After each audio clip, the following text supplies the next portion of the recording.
이화여자고등학교 사회문제 탐구.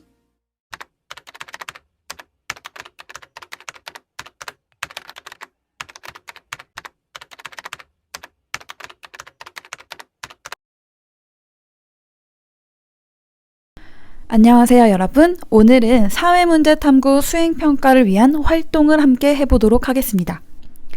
우리가 이번 학기에 해야 할 수행평가는 양적 연구 설계입니다.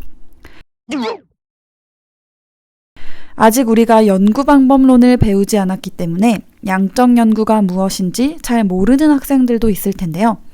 간단히 소개하자면 양적 연구란 질문지나 실험을 활용하여 수치화할 수 있는 인간의 행동 특성 또는 사회의 특성을 연구하는 것입니다.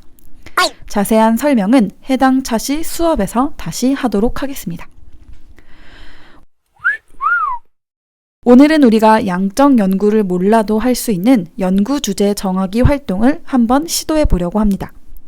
우리의 휴업 기간이 얼마나 길어질지 모르기 때문에 학교에 와서 활동을 할 수 있을 거라는 막연한 희망만 가지고 있기보다 온라인 수업을 통해서 할 수 있는 것들은 우리가 어서 해치우고 더 중요한 일에 우리의 중요한 시간을 분배하도록 해봅시다.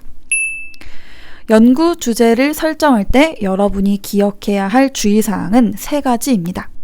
오늘은 이 3가지에 대한 설명만 하고 마치도록 하겠습니다.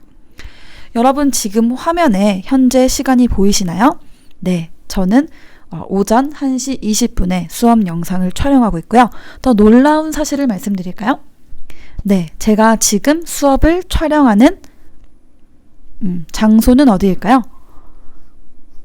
집일 것 같다고요? 네, 거의 집만큼 살고 있는 이화여고 교무실입니다. 네, 제가 이렇게 고생하는데 여러분 잘 안 따라오시면 너무 속상해요. 목소리 갈라지는 거 들리시죠?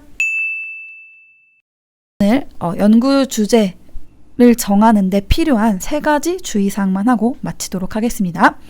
자, 첫째, 여러분의 흥미가 있는 주제여야 합니다. 아무리 연구하기 좋은 주제라고 해도 연구자의 지적인 흥미를 유발하지 않는 분야라면 연구자는 금방 연구의 흥미를 잃어버리게 됩니다. 자, 적으세요 여러분. 인생 명언 나갑니다. 인생은 재미있어야 한다. 따라해보세요 친구들. 자, 다같이 시작. 인생은 재미있어야 한다. 여러분 마음 안에서 내적인 흥미가 샘솟는 일들을 찾으셔야 합니다. 연구뿐만 아니라 이 수행평가의 주제뿐만 아니라 우리의 진로, 우리의 직업도 마찬가지입니다. 여러분 하기 싫은 일을 억지로 하면서 살지는 마십시오. 그러나 재미있기 위해선 재미없는 시간을 견뎌야 할 때도 있는 법입니다. 이와 관련해서 제 이야기를 좀 해볼게요. 오늘은 정말 수업 내용이 없기 때문에 좀 TMI를 많이 날려보도록 하겠습니다. 제가 한참 진로를 고민하고 있던 대학교 졸업반 시기가 있었어요. 저는 대학교 들어갔을 때부터 일반 사회교육이 너무 재미도 없고 어려웠습니다. 네, 사회교육과라고 하면 저는 역사나 지리 배우는 건 줄 알고 갔는데 정치, 경제, 법 이런 거 배우기 시작하니까 그때 1학년 때부터 흥미를 잃고 그냥 술만 마시러 다녔죠. 자, 그런데 제가 공부를 억지로 하긴 해야 했습니다. 그 이유는 대학 내내 성적을 잘 받아야 했기 때문인데요. 제가 이 공부가 너무 어렵고 재미가 없었던 이유도 성적 받으려고 공부를 수단으로 활용했기 때문이었던 것 같습니다. 저는 고등학생 때까지 진짜 생각 없이 놀았고요. 공부하는 방법도 잘 몰랐어요. 근데 이제 대학에 가서 공부를 정말 좋아하고 사랑하게 된 특이한 케이스인데요. 제가 어렸을 때 부모님께서 특정 대학들에 붙지 않으면 등록금을 내주지 않겠다라고 하셨는데요. 당연히 공부를 안 했으니까 그 특정 대학들에는 못 갔겠죠. 대신에 입학할 때 4년 장학금을 주는 학교를 지원을 했습니다. 네.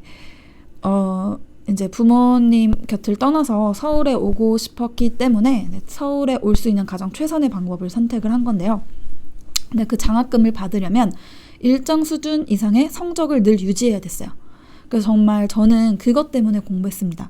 그 성적을 못 받으면 다시 제가 부모님과 살던 집으로 돌아가야 한다라는 그 압박이 너무 심했기 때문에, 저는 서울에서 너무 살고 싶었기 때문에 네, 그렇게 늘 이렇게 울면서 공부했습니다. 너무 하기 싫은데 해야만 하니까 정말 펑펑 울면서 공부했어요. 그 지금의 남편인 그 당시 남자친구랑 밤새서 이제 시험 공부를 하다가 밤새서 시험 공부를 하다가 이제 너무 힘들어서 못하겠다고 엉엉 울다가 또 이제 학교 가서 시험을 보고 이제 마지막에 성적이 A뿔을 또 받아와서 그 남자친구가 재수없다고 저를 찰 뻔했는데요. 다행히 결혼을 해버렸습니다. 네, 진짜 TMI죠? 네, 죄송합니다. 자, 그래서 졸업을 하고도 저는 뭘 해야 할지 정하지도 못했고요. 당연히 공부가 재미없으니까 당연히 이 과목 선생님은 못하겠다는 생각을 했어요. 나름 선생님에 대한 가치관이 굉장히 강했기 때문에, 제가 아무리 전공을 싫어했어도 교사라는 직업에 대한 가치관이 굉장히 확고했기 때문에 자기가 재미없어 하는 과목을 학생들한테 가르칠 수 없다라고 생각을 했고요. 그리고 또 학생들을 만나기에는 이런 내 모습이 너무 부끄럽다고 생각을 했습니다. 근데 뭐 어찌저찌 제가 또 인생을 살다 보니까 제 전공이 진짜 소중하고 귀한 일을 할 수 있는 건데 그걸 모르고 그냥 어렵다고 회피만 했다는 사실을 깨달은 거죠. 그래서 이제 하던 일들을 그만두고 일반 사회 공부를 시작했습니다. 네, 지금 새벽이라서 말이 잘 안 나오는데요. 실수하더라도 저는 더 이상 찍지 않고 요걸로 갈 거기 때문에 이해를 해주세요. 자, 그래서 일반 사회 공부를 하기 시작했다는 얘기까지 했죠. 그래서 너무너무 힘들고 어려웠어요. 진짜 대졸자였는데도 전공책을 사서 보는데 이 전공책에 나오는 말이 무슨 말인지 하나도 몰랐습니다. 그래서 무리해서 이제 공부하겠다고 보다가 디스크도 여러 번 터지고 정형외과 가서 울고, 맨날 울죠? 네. 그리고 또 이제 부모님으로부터 독립은 했는데 경제생활을 당연히 공부하면 하기가 힘들거든요. 그래서 경제생활을 못하다 보니까 어떨 때는 밥 사 먹을 돈도 없었어요. 네, 진짜 많이 힘든 시기를 지나서 네, 그 신기하게 정말 그 시간을 딱 버티고 나니까 지금 어느 경제에 이른 순간부터는 이 공부가 너무 재밌습니다. 사실 쉽다고는 말을 못하겠어요. 왜냐면 저도 초보 교사고 아직 공부해야 될 것이 또 많고, 네, 제가 또 이제 연구하고 탐구해봐야 될 것들이 너무 많기 때문에 쉽진 않습니다. 근데 정말 재밌습니다. 저는 공부랑 일 자체가 그냥 제 생활이고 취미 생활이라고 생각할 정도로, 네, 쉽게 말해서 저는 일반 사회 처돌입니다. 그러니까 네, 제가 이 이야기를 통해서 하고 싶었던 이야기는요, 여러분도 무언가 하기로 마음을 먹었다면 그 처음에 재미없고 지루한 시간을 견디셔야 합니다. 그 재미없는 시간을 피하지 말고 온몸으로 버텨보십시오. 네, 어느 날 내 인생이 엄청나게 달라져 있다는 것을 알게 될 겁니다. 여러분, 고3 공부도 마찬가지입니다. 지금 공부를 해보려고 하는 학생들, 또 기존에 하고 있었지만 또 이제 어려운 부분을 해야 하는 학생들 회피하지 마시고요. 어렵고 힘든 내용들도 네, 그냥 뚫고 지나가 보세요. 어떤 일정한 시간이 지나고 나면 네, 여러분의 인생이 엄청나게 달라져 있다는 것을 깨닫게 될 겁니다.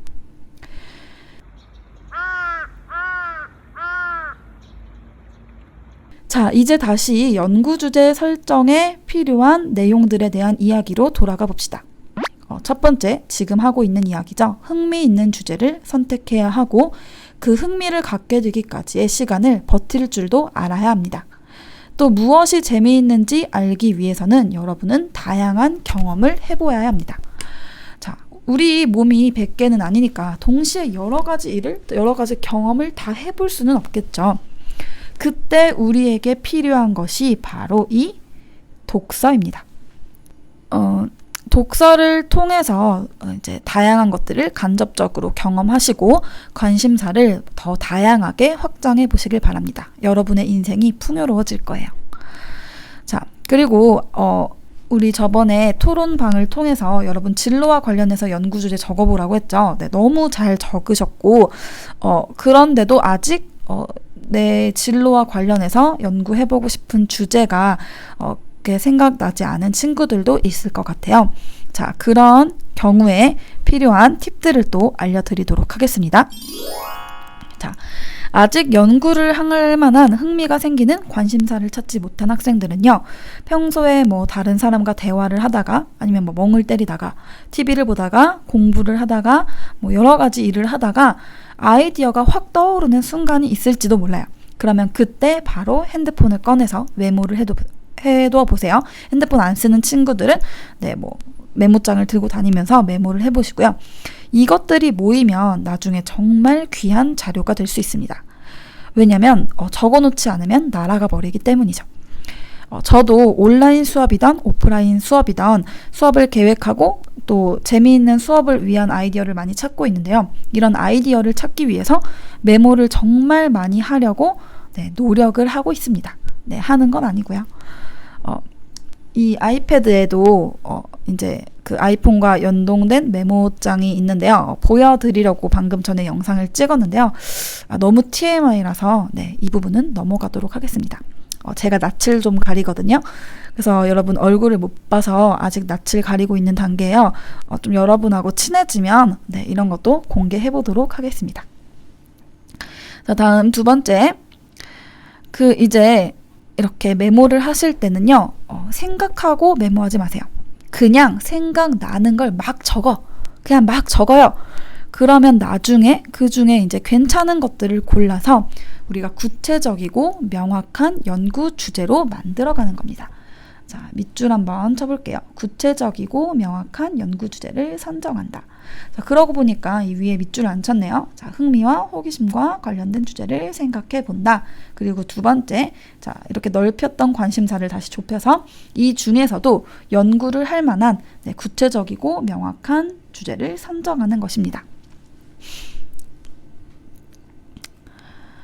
자, 이제 연구 주제의 범위가 너무 넓어도 여러분이 연구 그 가설을 설정하기가 너무 힘들어지고요. 또 연구 주제의 범위가 너무 좁아도 연구할 게 없어서 자료를 구할 수가 없어서 힘들어집니다. 그래서 제 생각에는 이 두 번째 단계가 여러분에게 가장 힘들 수 있는 단계라고 생각이 들어요. 자, 아직 연구를 이제 설계를 하는 건 아니니까 조금 더 천천히 생각을 해보도록 하고요. 자, 저 이제 또 인생 꿀팁 하나 더 드릴게요. 저는 대학생 때도 PPT 만들고 발표하는 걸 정말 좋아했거든요. 이제 발표에서 드립 치는 거 이런 것도 되게 좋아했어요. 근데 대학생 때 이제 개별 또는 조별로 연구를 하고 발표를 할 때는 이제 이게 하루 아침에 나오는 건 아니잖아요. 물론 제가 지금 밤을 새서 이렇게 급하게 만들고 있긴 합니다만, 또 한 가지 TMI를 드리면요. 지금 이 수업 원래 화요일에 올렸어야 됐어요. 교감 선생님이 화요일까지 올리라고 하셨거든요. 근데 저는 지금 목요일에 찍고 있습니다. 교감 선생님 정말 죄송하고요.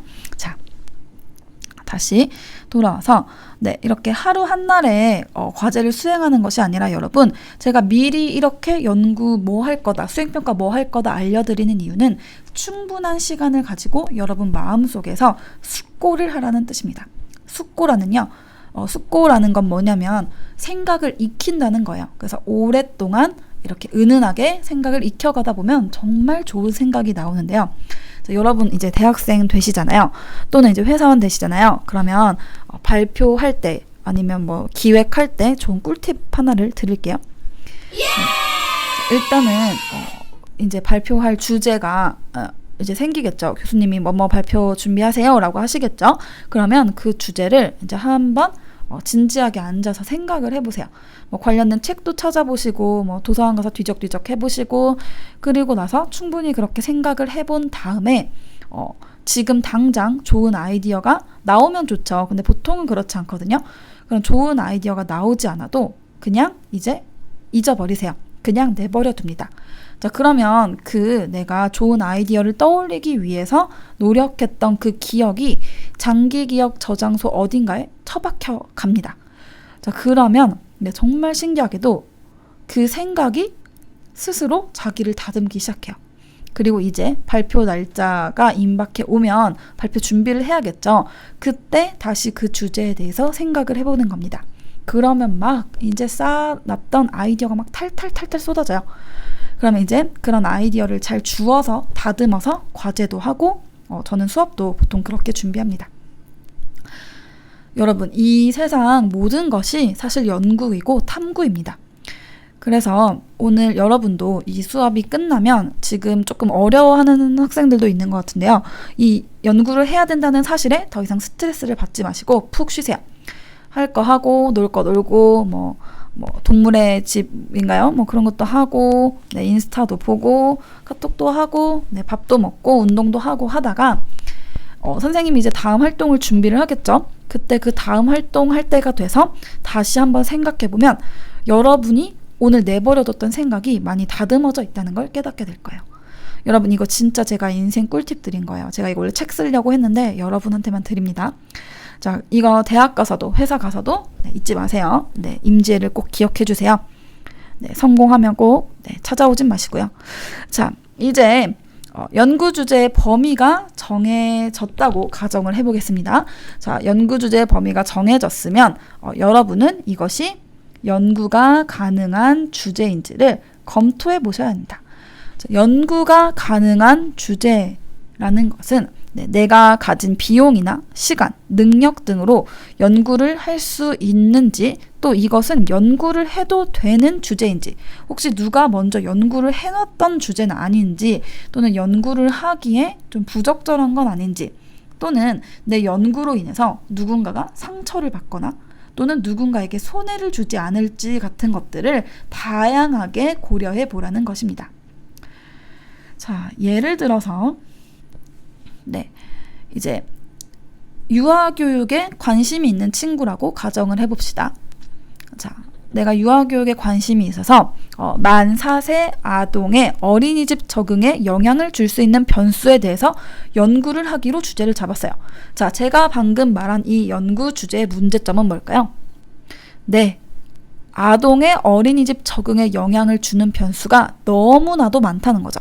그래서 이렇게 추상적으로 너무 범위를 넓혀서 주제를 잡으면 연구를 시작하기가 힘들겠죠. 자, 그래서 그러면 그 영향을 주는 변수 중에서 내가 무엇에 관심이 있는지를 다시 생각해서, 또는 무엇이 유의미한 연구가 될 수 있을지를 생각해서 변수 한두 개를 다시 고르는 겁니다. 자, 예를 들어서 저는 사회 불평등에 관심 있는 사람이기 때문에 만 4세 아동의 어린이집 적응에 영향을 주는 부모의 경제적인 능력 또는 부모의 맞벌이 이런 것들로 연구를 하기로 다시 주제를 잡는 겁니다. 자, 그러면 연구가 가능한 이제 주제가 적절한 범위로 좁혀지겠죠. 자, 그런데 그 다음에 우리가 양적 연구를 하기로 했죠. 양적 연구는 숫자로 표현될 수 있는 특성을 찾아내는 겁니다. 그래서 이 숫자로 특성되는 표현을 찾기 그런 특징을 찾기 위해서는 설문지를 돌리거나 아니면 실험을 해야 돼요. 자, 그러면 한번 생각해 보세요. 자, 만 4세 아동에 대해서 탐구를 해요. 설문지는 글로 된 거죠. 네, 여러분 시험 문제 같이 생긴 겁니다. 자, 만 4세 아동에게 이 어린이집에 섭에서 찾아갔어요. 아이들에게 설문지 돌려볼까요? 네, 어떤 반응일까요? 선생님, 이거 먹는 건가요? 선생님, 이거 접는 건가요? 이런 식의 반응이 나오겠죠. 네, 자, 뿐만 아니라 아이들은 글을 모르기 때문에 설문지를 작성하는 것이 적절하지 않습니다. 자, 뿐만 아니라 여러분 지금 고3이죠. 지금 어린이집 갈 시간 있어요? 네, 그럴 시간이 없죠. 자, 이런 식의 연구는 불가능합니다. 자, 근데 사실 고3이라는 이유를 대면 우리 연구 하나도 못하죠? 네, 맞아요. 그래서 우리가 연구를 직접 수행하는 단계를 다 빼고 연구 설계까지만 해보는 겁니다. 자, 여러분이 하고 싶은 연구를 진짜 다 할 수 있는 조건이라고 가정을 하고 연구를 설계하는 것까지만 하는 거예요. 자, 연구 설계와 관련된 그 단계는 다시 또 배워야 하기 때문에 자, 지금은 이렇게 듣고 넘어가도록 할게요. 예를 들어서 어린이집 아이들에게 설문지를 돌릴 수는 없으니까 그러면 내가 어린이집 선생님을 대상으로 연구를 해야겠다. 또는 어린이집에 아이를 보내는 부모를 대상으로 연구를 해야겠다. 이런 식으로 연구가 가능한 주제로 만들어가는 거죠. 자, 그 외에도 뭐 다른 주제들 한번 생각해 볼까요? 저는 이제 교사이기 때문에 청소년의 교우 관계가 학업 성적에 미치는 영향이 굉장히 궁금해요. 친구 관계가 너무 많으면 아이들이 학업에 방해가 되진 않을까? 또는 친구 관계가 어려운 친구들은 학업이 좀 어렵지 않을까? 뭐 이제 물어볼 친구가 없다거나 해서 이런 인과관계를 밝혀내는 게 연구죠. 또는 네, 이 부모와 자녀의 정서적인 친밀감과 자녀의 학교 적응 속도, 뭐 아니면 자녀의 학교 적응 속도에 영향을 끼칠 수 있는 뭐 부모의 경제적인 변수, 자녀의 성격적인 변수, 이런 것들이 저는 되게 궁금해요. 자, 이런 식의 주제를 생각해 보았으면 여러분은 이거를 질문의 형식으로 한번 바꿔보는 연습을 해야 합니다. 자, 예를 들어서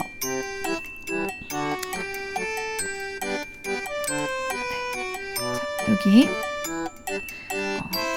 내가 선정한 연구 주제를 질문의 형식으로 표현해 볼까요? 근데 지금 당장 질문의 형식으로 표현하라고 하면 조금 이게 뭐지? 네, 잉스럽죠. 자, 그러면 이 위로 올라갑니다, 여러분. 연구 주제와 관련된 다양한 질문을 가능한 많이 제한 없이, 여기 줄도 안 쳐줬죠? 쓰고 싶은 대로 써보는 겁니다. 내가 글로 표현을 못할 것 같다. 그럼 그림으로 그리세요. 그냥 생각나는 거를 막 많이 적어보세요. 자, 다음에 예를 제가 아까 들던 예를 들어서 다시 질문을 만들어 보면 이제 청소년의 교우 관계는 청소년의 국어 성적에 유의미한 영향을 줄 것인가, 이런 식으로 배터리가 부족하대요. 이제 표현을 할 수 있는 거죠. 자, 이런 질문을 잘 만드시는 학생은요, 나중에 우리가 이제 가설이 뭔지도 배우거든요. 양적 연구 설계는 가설이 핵심입니다. 자, 이 양적 연구 설계에서 가설 설정도 쉽게 잘 할 수 있습니다. 그러니까 지금은 조금 추상적이라도 미리 연습을 많이 해보시라고 이런 활동지를 만들었고요. 이 활동지는 나중에 이제 오프라인으로 계약을 하면, 등교 계약을 하게 되면 여러분 이름 적어서 걷어서 여러분 수행평가 과정에서 얼마나 성실하게 참여했는지를 평가하는 항목으로 활용이 될 겁니다. 아시겠죠? 그러니까 이제 미루지 마시고 이제 미리미리 이렇게 여러분, 제가 질 좋은 논문을 바라는 게 아니라요. 그냥 지금은 이제 쓰기라도 해봐라라는 거죠. 자, 다음에 이런 연구 주제를 잘 설정하기 위해서는 우리가 지난 시간에 고혜림 선생님과 함께 학습했던 사회학적 상상력이 필요합니다. 그러니까 상상력은 상상력인데 사회학적인 관점을 가지고 상상해라 라는 것이 사회학적 상상력이죠. 밀즈라는 사회학자가 말을 했고요. 이제 기든스가 이것을 역사적 상상력, 인류학적 상상력, 사회학적 상상력으로 분류를 하기도 했습니다. 자, 이런 사회학적 상상력이란, 다시 한번 복습해보면, 개인적인 문제 속에서 이 개인적인 문제에 영향을 끼치는 사회 구조의 영향력을 찾아내는 그 센스, 그리고 그 안목을 사회학적 상상력이라고 하는 겁니다. 자, 이런 사회학적 상상력은 이렇게 사회학적 상상력이 뭔지 안다고 느는 것이 아니라 자꾸 생각을 해봐야 느는 거죠. 자, 그래서 제가 여러분이 사회학적 상상력을 키워볼 수 있는 질문을 준비했습니다. 자, 여기에 성실하게 답을 해서 나중에 꼭 프린트 가져오셔야 돼요. 자, 모두가 살기 좋은 곳이 되기 위해서 우리에게는 무엇이 필요할까?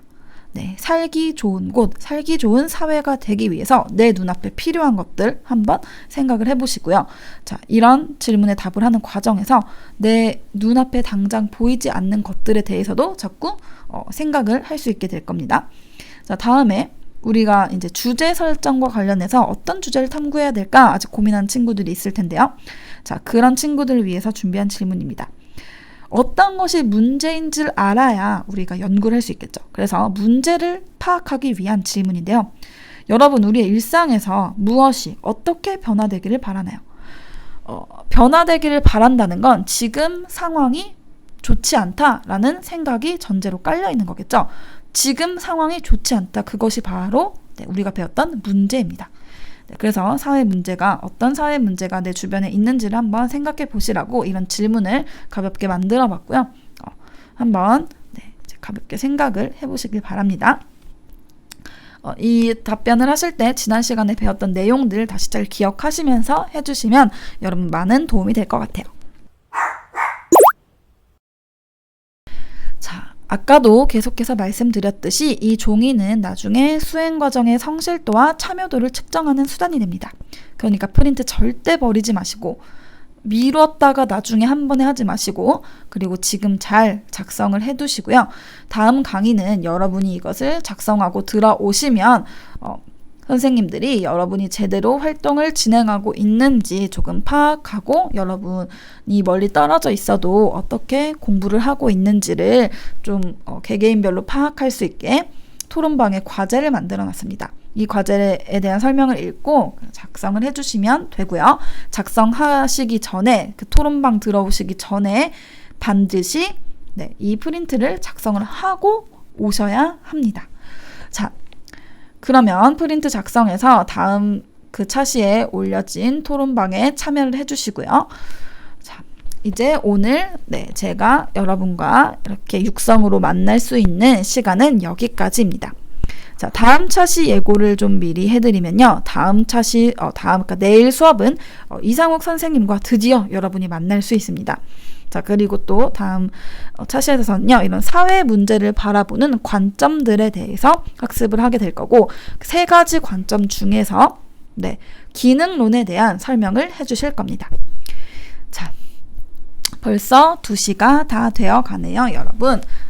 저는 이렇게 학교에서 밤을 새고 있고요. 부럽죠? 자, 그러면 여러분 오늘도 좋은 하루 되시길 바랍니다. 행복하세요. 안녕.